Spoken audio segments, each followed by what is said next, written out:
The New York Times has independently confirmed a key claim in the Hunter Biden whistleblower saga. Gary Shapley, a lead IRS official in the Biden probe, alleged that U.S. Attorney David C. Weiss, the lead Department of Justice prosecutor on that case, was rejected by federal prosecutors in Washington, D.C. and Los Angeles when he requested that Biden be charged for tax crimes committed in 2014 and 2015 in those jurisdictions. In a June 27th report from the New York Times, writers Glenn Thrush and Michael S. Schmidt write in the 21st paragraph, quote, "In mid-2022, Mr. Weiss reached out to the top federal prosecutor in Washington, Matthew Graves, to ask his office to pursue charges and was rebuffed, according to Mr. Shapley's testimony. A similar request to prosecutors in the Central District of California, which includes Los Angeles, was also rejected," Mr. Shapley testified. A second former IRS official who has not been identified told House Republicans the same story. That episode was confirmed independently to the New York Times by a person with knowledge of the situation. This was written in a story detailing the competing accounts of Attorney General Merrick Garland and the IRS whistleblower. Garland has denied the whistleblower's claims. Now Shapley is defending his claims and going even further. In an interview with CBS News last night, he says he was stopped from pursuing leads. Let's watch some of that. His father. There were certain investigative steps that we weren't allowed to take that could have led us to President Biden. And you wanted to take them. We needed to take them. And you weren't allowed to take them. That's correct. So this is all a little bit complicated, Sure. But the gist of it is that this is Shapley, that IRS whistleblower, is claiming that the investigation was not handled. Not handled well. Republicans are upset with Merrick Garland. I think there have even been efforts to impeach him, or it's been talked about. The concern is, did Merrick Garland, the Biden Attorney General, get in the way of David Weiss, who was retained by the Biden administration but had been selected during the Trump years to pursue the Hunter Biden issues? Did Merrick Garland get in the way of that? And there are now some quasi-competing claims here.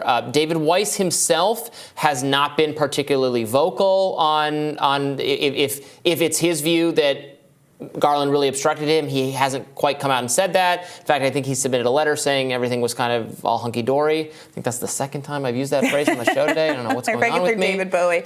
Yeah. And so we need to hear from Weiss ultimately, and Yeah. I think Republicans should ultimately bring him before the Weaponization of the Federal Government Committee. But now here's the New York Times saying that it's not just Shapley. There is another IRS official that they have independently confirmed who also has spoken to the fact that there was pushback from, if not from Garland himself, but from his people in L.A. and D.C. who, despite Weiss wanting to pursue charges there, said no.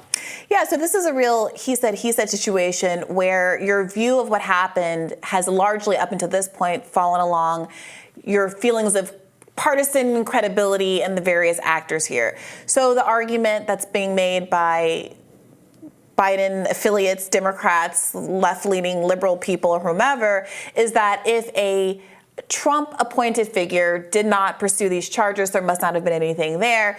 Republicans are saying, well, no, he was rebuffed. And Weiss, to your point, being silent meant this was kind of neutral. Now having a ostensibly liberal paper like the New York Times independently confirmed the story that there was an effort by prosecutors to bring charges that were in fact rebuffed, lends credibility to that claim, and doesn't necessarily go against what Merrick Garland is saying, that the claim never rose to him. But there's a lot of plausible deniability here. And if it were the case that somebody in the Justice Department thought that these crimes, these alleged tax violations were worth escalating, and they were stopped, that obviously feeds the flames of conservatives who are accusing Democrats of having political prosecutions. Because Garland has said that, well, if David Weiss really wanted to bring charges and the relevant authorities in those municipalities said no, he would make it so that he could do it anyway. That Garland would make it so Weiss could bring those charges anyway. Weiss could have asked Garland for special attorney status to go over the local people's heads. He didn't end up doing that. But again, it might have been him. Maybe it's miscommunication. Maybe he thought, maybe he didn't get that he could do that. we have a lot of questions that that Weiss needs to face about this specifically. I find it interesting the way the New York Times framed this whole article. They got a great scoop. Oftentimes, they're good reporters. They possess the tools, the craft of reporting. Buried paragraph, so many paragraphs down that I had to read it like several times. And I'm like going, wait, where's the scoop? They're saying it's a scoop. I don't see the scoop. It's down there. It's not in the headline. It's not led with. The producer's saying it's the 21st paragraph. One wonders, again, don't want to be conspiratorial about it, but one wonders if there's something going, oh, this is kind of bad for Biden. Let's keep that. Well, and specifically what Shapley has said is that, there's this team found evidence of, and this is from New York Post reporting, evidence of several illegal business expenses during the course of the investigation, and suggested that the evidence of alleged crimes perpetrated by Hunter likely would have landed any other person in prison. There were personal expenses that were taken as business expenses, prostitutes, sex club memberships, hotel rooms for purported drug dealers. And Shapley went on to say that Hunter was found to have owed $2.2 million in taxes to the federal government. So it's understandable, given the color of what Hunter is being accused of, why the Biden administration would not want to be getting into the nitty-gritty of those particular alleged crimes in the middle of an election season. But to go back to an earlier segment that we did today, this is partly why so many people just wish that there was more openness in the primary process, so there wasn't a potential effort to suppress what should be a legitimate legal investigation and the effort of protecting a Democratic Party nominee that doesn't actually have to be the Democratic Party nominee. And the conservative concern is that if they're willing to say, no, don't take this any further about tax issues, maybe they're saying, no, willing to say, don't take this any further about more serious issues of influence peddling, or that these tax issues would themselves, if pursued, would uncover evidence, in the course of adjudicating that, evidence of a much more serious crime. Right. So it's it's very, very disturbing, very interesting.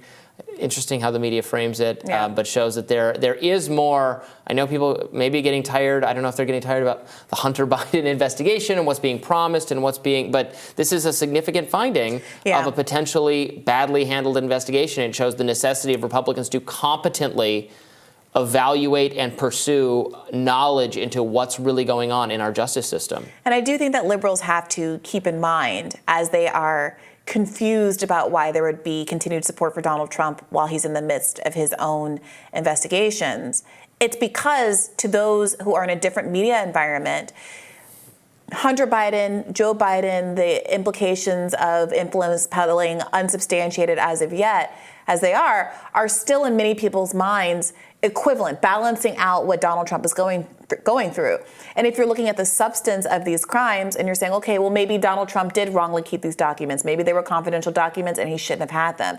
But what is ultimately what feels like it's a paper crime, an administrative crime on one side compared to these allegations, as yet unsubstantiated, but allegations of influence peddling are going in the public imagination to cancel out. And I do think that sometimes liberals in their siloed media circuits, where they're not at all discussing what's going on with Hunter Biden, except to compliment Joe Biden on what a good father he is, which I think is legitimate, that is true at the very least, they are missing out on a big half of the story that explains a lot of voter behavior right now. All right, we'll continue to follow this, of course, and we'll have more Rising right after this.